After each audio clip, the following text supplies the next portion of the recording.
if you are bidding on projects and writing up proposals for new or existing clients for 2024, here is my hot tip for saving so much time and energy and giving you the ability to collect for that notoriously hard thing to collect for called scope creep or change orders. All right. So this makes a lot of common sense, but so many graphic designers, art directors, creatives don't know how to do this, or they just don't do it because they think there is unwritten communication and the expectations are all aligned.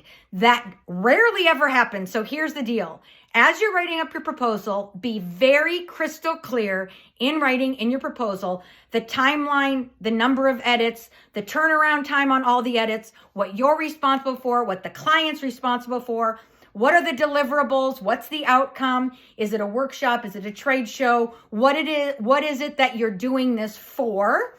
And I want you to be real clear in the proposal, who is responsible for what is the time frame, all of that, and then you put your dollar figure in there. If you win the proposal, turn this into the contract and have it be super clear. Because oftentimes what happens is the contractor, you, the vendor, the creative, you, is held responsible for keeping the timeline and the deadline when the client does not meet their responsibility for the edits or the turnarounds or the revisions, right?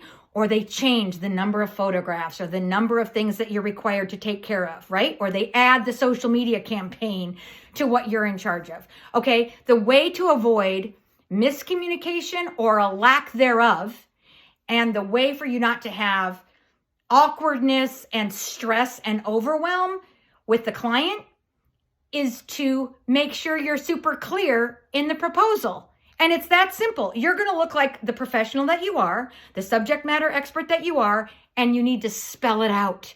So when the proposal turns into the contract, you say, we're still on time, this is great, and you leave yourself a way to say if they don't make the timeline of when they're turning it around, or they have way more revisions, or they expect the scope expands, or they have change orders, you can say, we need to put a pause on this. We need to revisit the budget and the timeline because this isn't what we agreed to.